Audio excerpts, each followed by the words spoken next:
ఒక్కరోజు లేచి కొన్ని చేంజ్ తీసుకొని చేయండి సేవా కార్యం.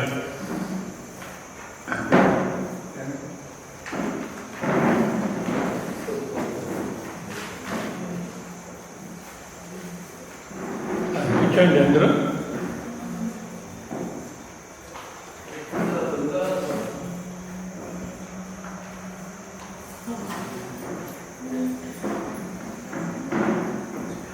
హరి ఓం.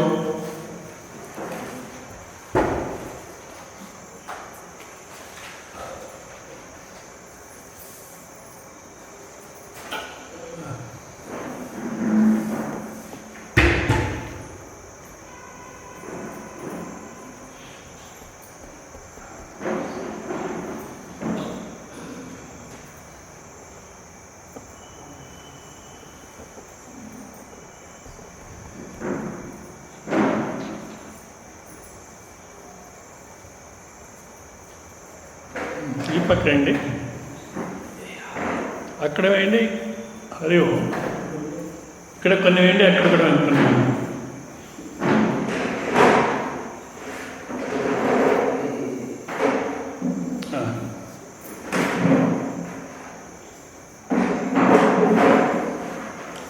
శబ్దం రాకుండా వేయండి.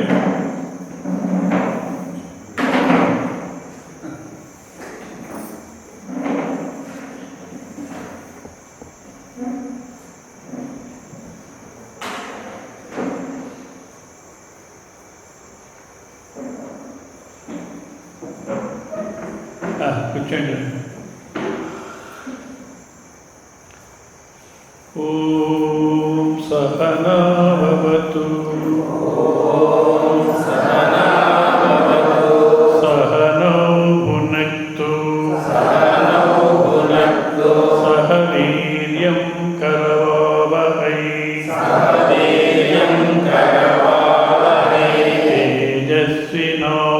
తేజస్వినావధీతమస్తు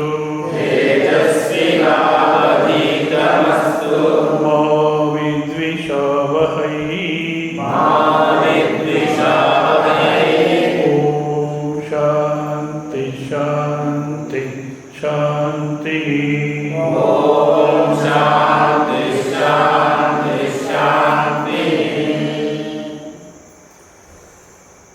మనిషి పుట్టినప్పటి నుంచి చచ్చేంత వరకు, ఉదయం మేలుకున్నప్పటి నుంచి రాత్రి నిద్రపోయేంత వరకు ఏదో ఒకటి కావాలి కావాలి కావాలని వెతుకుతుంటాడు.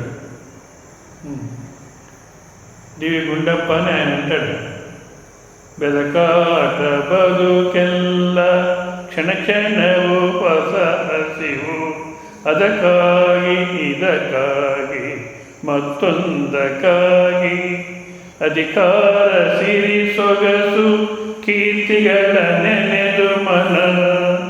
ಅಧಿಕಾರ ಸಿರಿ ಸೊಗಸು ಕೀರ್ತಿಗಳ ನೆನೆದು ಮನ. ಕುದಿಯುತ್ತಿರುವುದಾವಗು ಮಂಕುತಿಮ್ಮ, ಕುದಿಯುತ್ತಿರುವುದಾವಗು ಮಂಕುತಿಮ್ಮ. బెదకాట బతుకెల్ల. మొత్తం జీవితం అంతా బెదకాట అంటే ఏదో ఒకదాన్ని వెతుక్కుంటాం. కావాలి కావాలి కావాలి, బేకు బేకలు ಬೇಕಿದನ ಇನ್ನೊಂದು, ಅದು ಕಾವಲಿ ಇದು ಕಾವಲಿ, ಬೇಕು ಬೇಕದು ಬೇಕಿದನ ಇನ್ನೊಂದು. ಬೇಕೆನುತ್ತ ಬೊಬ್ಬಿಡುತ್ತಲೇ ಘಟವನಿದನು ಏಕೆಂದು ರಚಿಸಿದನೋ ಬ್ರಹ್ಮ. ఈ బేకు జప సాకెనికులెందిగో మంకొత్తి ఒకటి కాకపోతే కావాలి కావాలి కావాలి. సరే, ఎక్కడి నుంచి ప్రారంభం చేస్తాడు?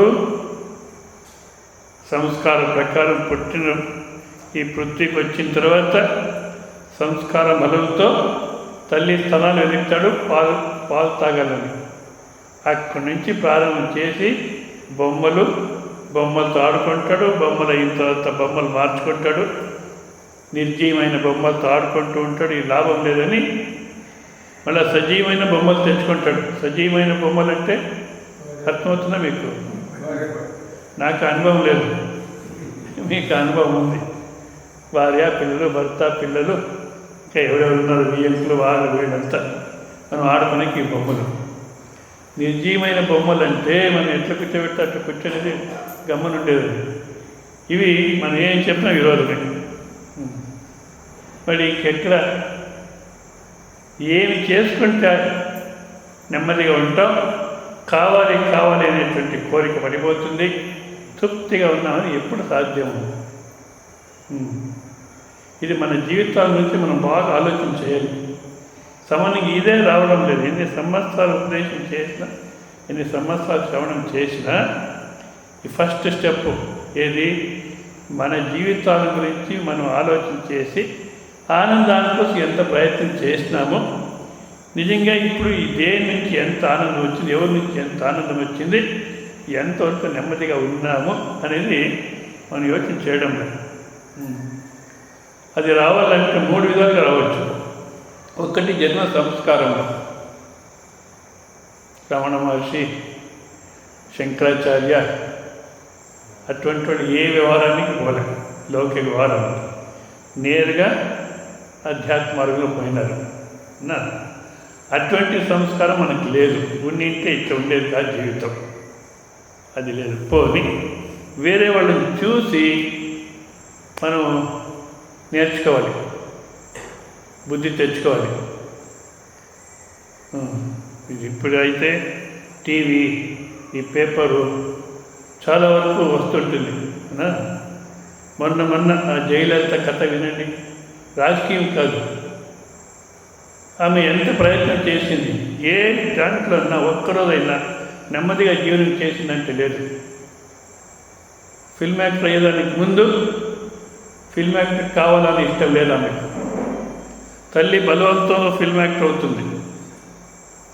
చివరికి ఆ డబ్బు, ఆ వ్యవహారం అంతా నువ్వే చూసుకో, నువ్వే ఫిల్మ్లో యాక్ట్ చేయమంటే ఆ ఫిల్మ్లో యాక్ట్ చేస్తాను అంతే అని తల్లి దగ్గర కూడా పొందిక లేదు. సరే, అట్లా కొన్ని రోజులు చేస్తుంది. తర్వాత తల్లి చనిపోతుంది. బంధువులందరూ వస్తారు ఆమెను రక్షణ చేస్తామని.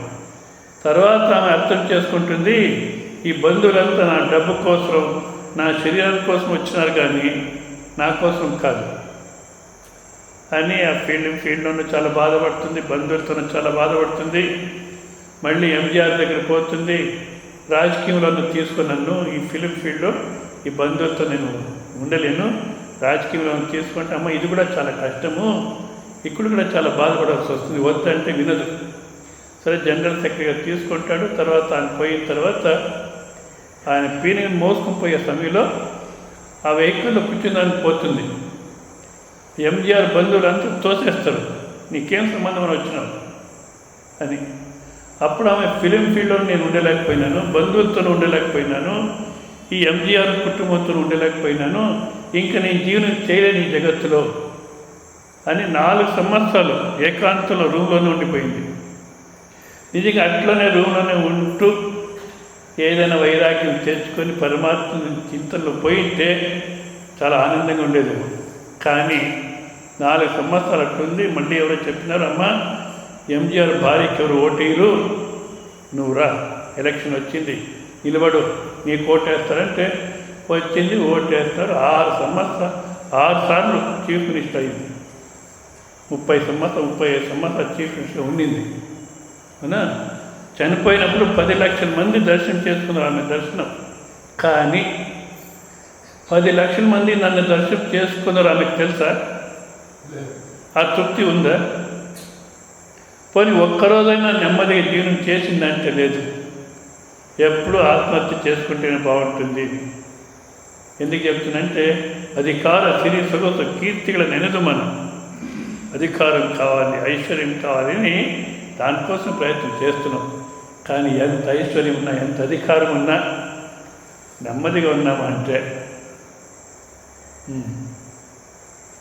ఎందుకు ఇట్లా అయింది అంటే అదే సామాన్యంగా అయ్యో వాడు సర్లేదు, వీడి సర్లేదు, అది సర్లేదు, ఇది సర్లేదు, నేను మాత్రం కరెక్టు, మిగతా ప్రపంచం అంతా వరుష్టు అని మనం జీవనం చేస్తున్నాం. కానీ శాస్త్రం అంటుంది, శంకరాచార్యులు అంటారు, నువ్వే సమస్య, నువ్వే సర్లేదు. అందుకే వేదాంతానికి చాలామంది రారు. ఎందుకంటే ఇక్కడ నువ్వే సర్లేదు, నువ్వు మార్చుకో అంటారు. నేనే బెస్ట్ అని నేను అనుకున్నాను, వీళ్ళు చూసి నన్ను సర్లేదంటారు. ఇదేంటి ఈ ఉపదేశం ఎందుకు? మా ఇంట్లో నేను లేకపోతే ఏమైపోతుందో, నేను ఎంతో తెలివితో జీవనం చేస్తాను అంత గనక నా వల్ల ఇంత మాత్రం ఉంది కుటుంబం అని మనం అనుకుంటాం. కానీ శాస్త్రం ఉంటుంది ఆ నేను నేను అంటున్నవే అదే సమస్య. నేను నాది అనేది సమస్య. అది పోయిందంటే ఇంకా సమస్య ఉండదు. అవునా? ఏమైంది నేనెందుకు సమస్య అంటే కొంచెం బాగా ఆలోచించేది.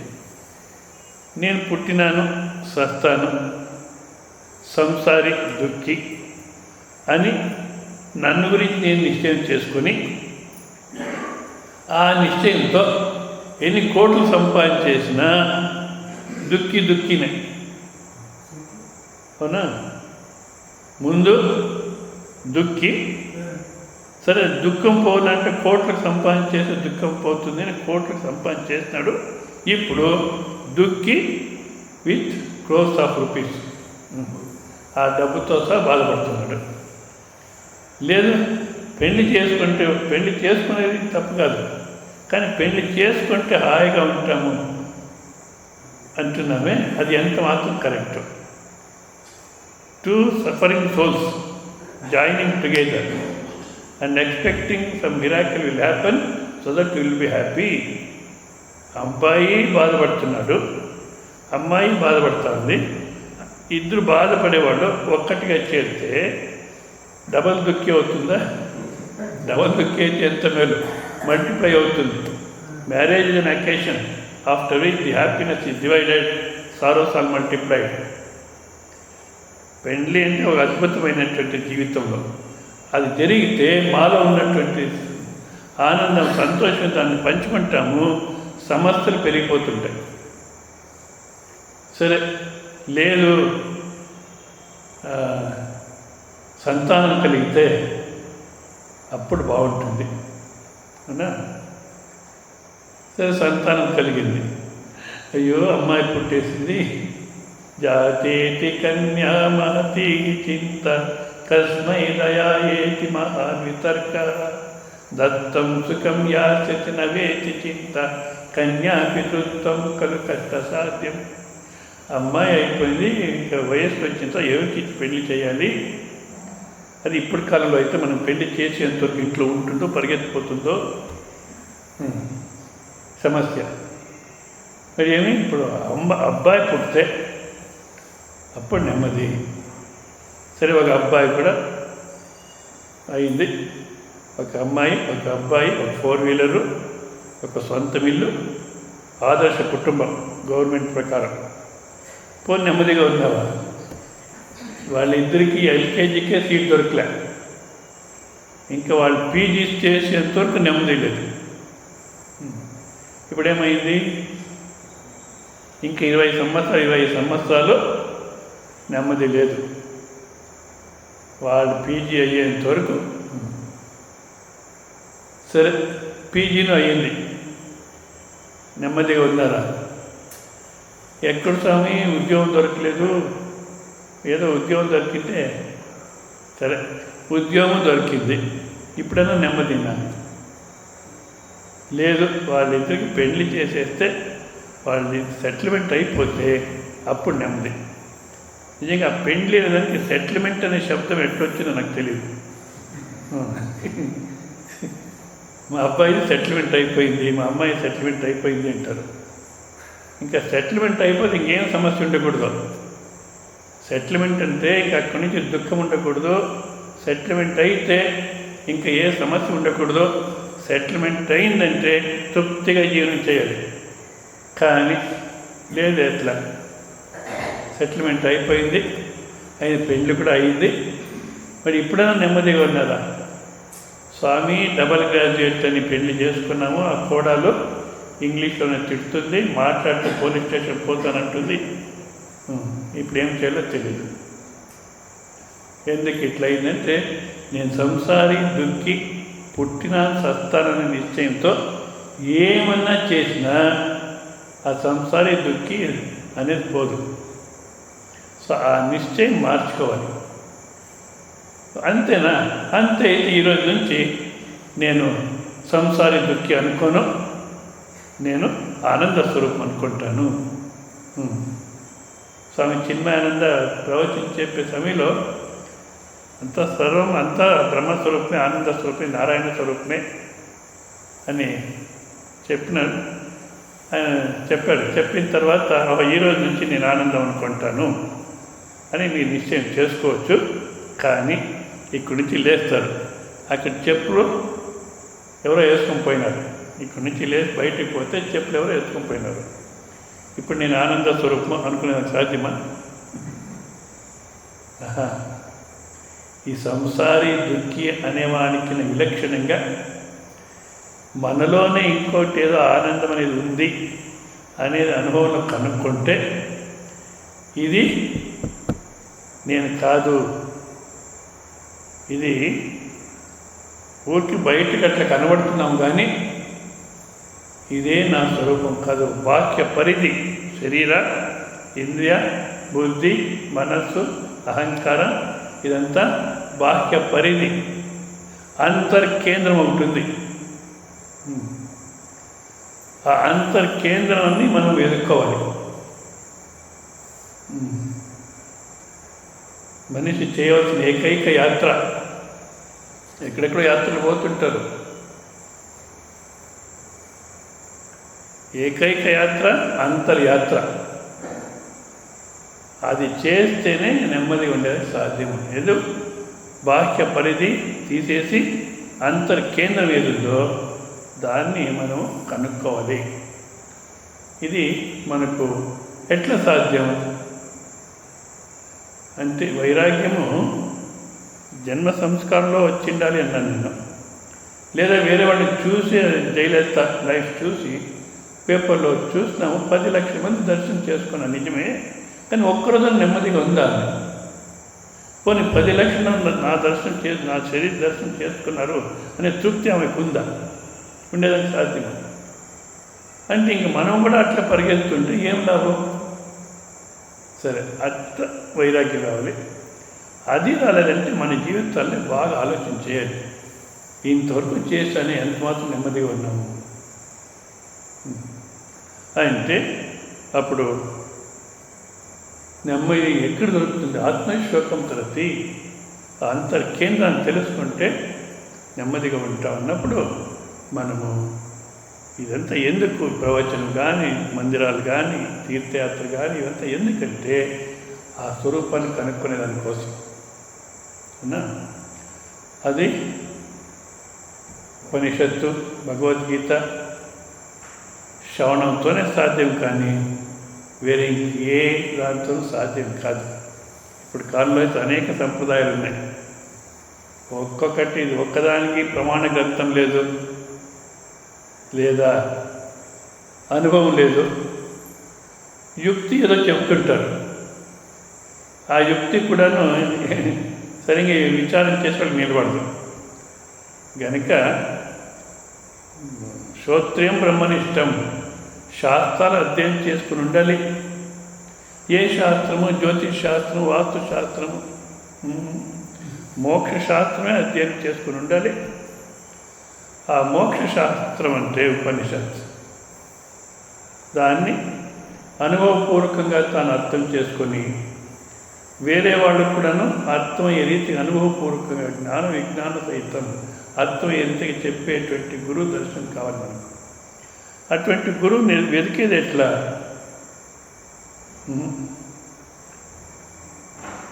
ఇష్టదేవత ఉపాసనతో సరి అయినటువంటి గురువు ప్రాప్తి అవుతుంది అంటారు. ఈ రాయదుర్గం వాళ్ళకు తర్వాత ఎవరెవరికైతే ఈ రాయదుర్గ ఆశ్రమం సంబంధం ఉందో వాళ్ళకు గురువుని వెతుక్కోవాల్సిన అవసరం లేదు.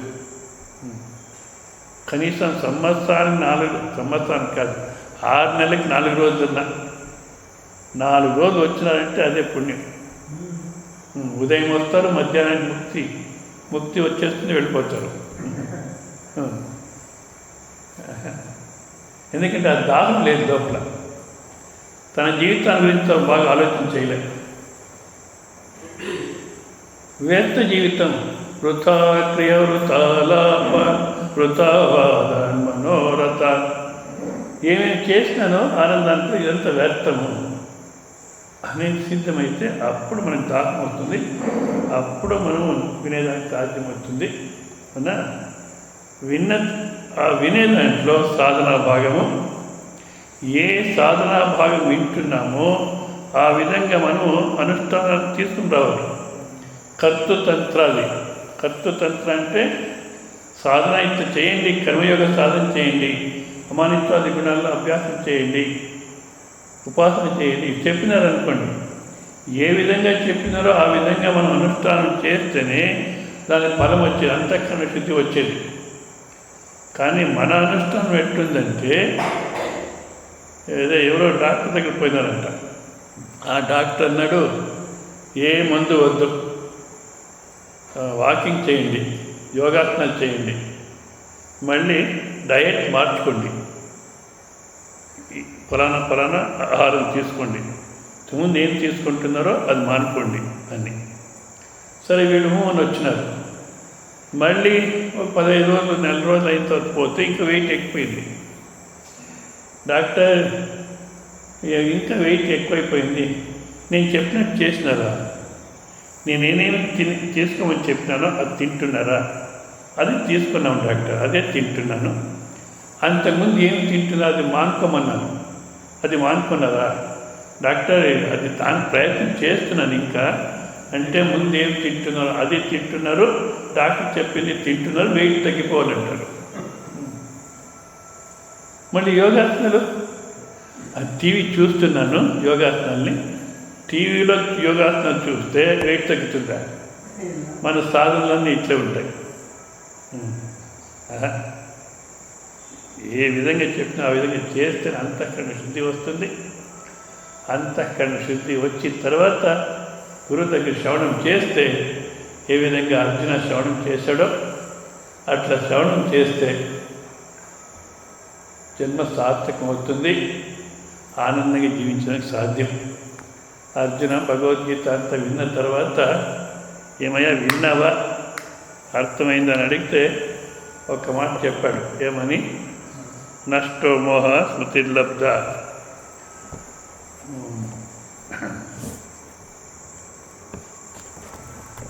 నష్టో మోహ స్మృతిర్లబ్ధ తత్ప్రసాదాన్ మయాచ్యుత స్థితోస్మి గత సందేహ కరిష్యే వచనం తవ. నా మోహం నిజంగా మనిషి పొందవలసింది ఇంతే. నష్టో మోహ స్మృతిర్లబ్ధ. మనిషి జీవితంలో ఏం సంపాదన చేసుకోవాలంటే ఇవి రెండే. మోహాన్ని పోగొట్టుకోవాలి, ఆ స్మృతి తెచ్చుకోవాలి. ఇది చేయకోకుండా ఇంకేమి చేసినా వ్యర్థం, బాధపడేది. మోహం అంటే ఇది అజ్ఞానజ సమస్త సంసార అనర్థహేతు సాగరైవ దుస్తర.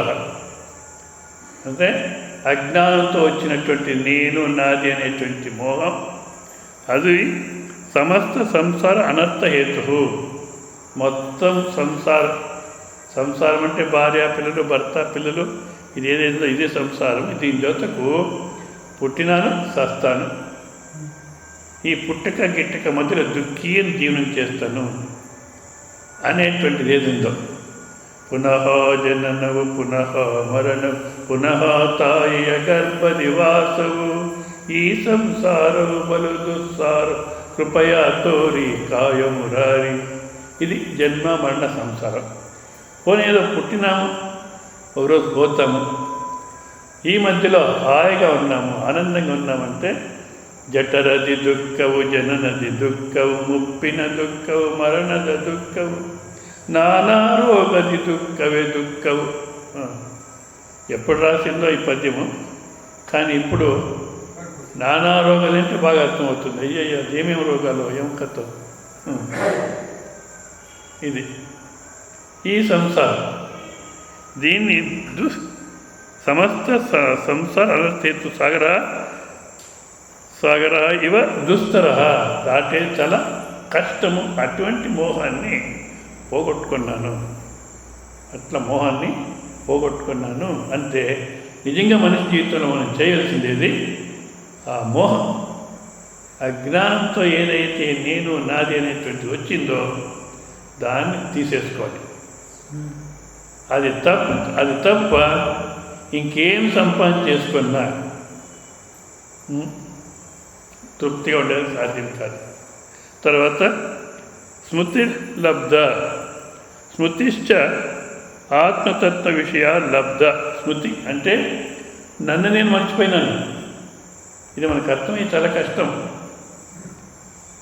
నన్ను నేను మర్చిపోయినాను. అడుగు, నేను ఏం కావాలని చెప్తాను. నువ్వు చెప్పేదాన్ని మా స్వామి దయానంద సరస్వతి అమెరికాలో అడ్వర్టైజ్మెంట్ వేస్తున్నారట. స్వామి దయానంద స్పీక్స్ అని పోస్టర్స్ వేస్తున్నారు అక్కడక్కడ, స్వామి దయానంద స్పీక్స్ అని.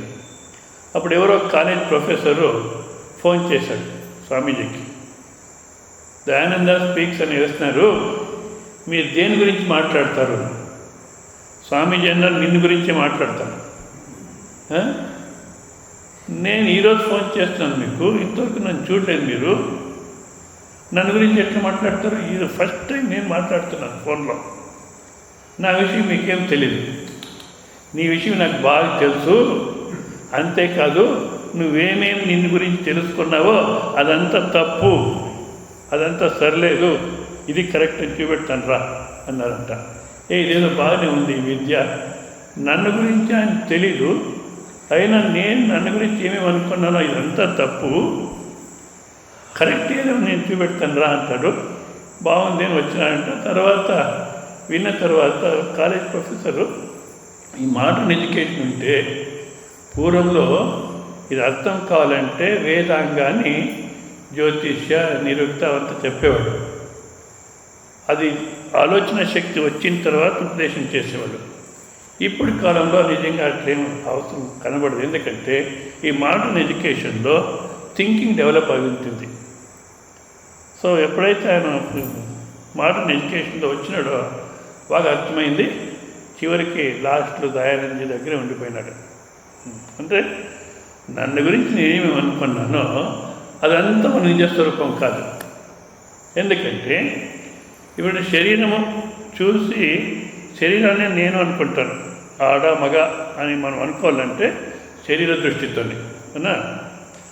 మళ్ళీ మనస్సు, తర్వాత బుద్ధి, దీంట్లో తాదాత్మ్యం చెంది ఇదే నేను అనుకుంటాం.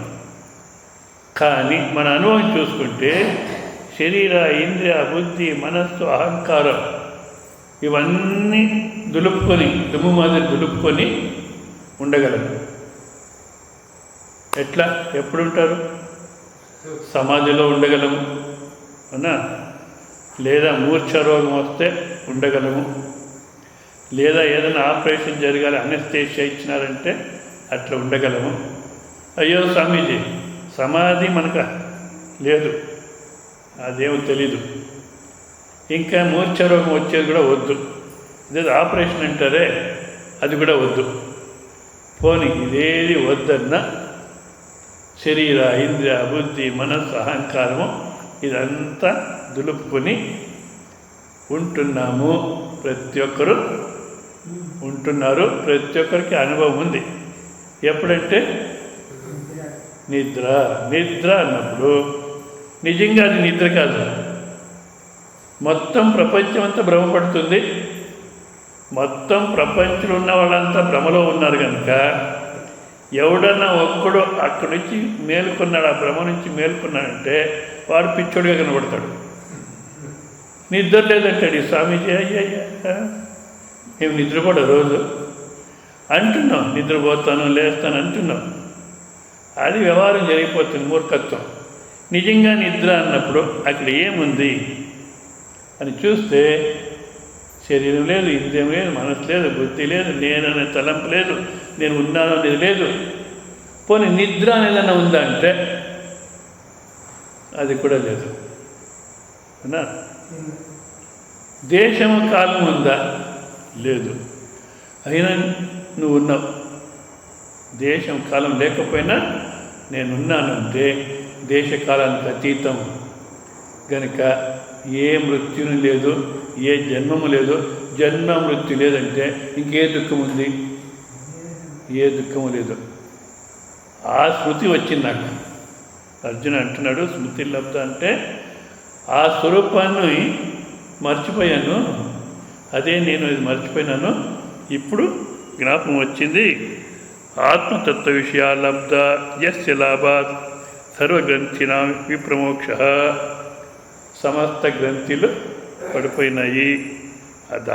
ఈ ఒక్క దీనికి శంకరాచార్యులు అంటారు, అనేన మోహనాశ ప్రశ్న ప్రతివచనేన సర్వశాస్త్రార్థ జ్ఞానఫలం ఏతావదేవా.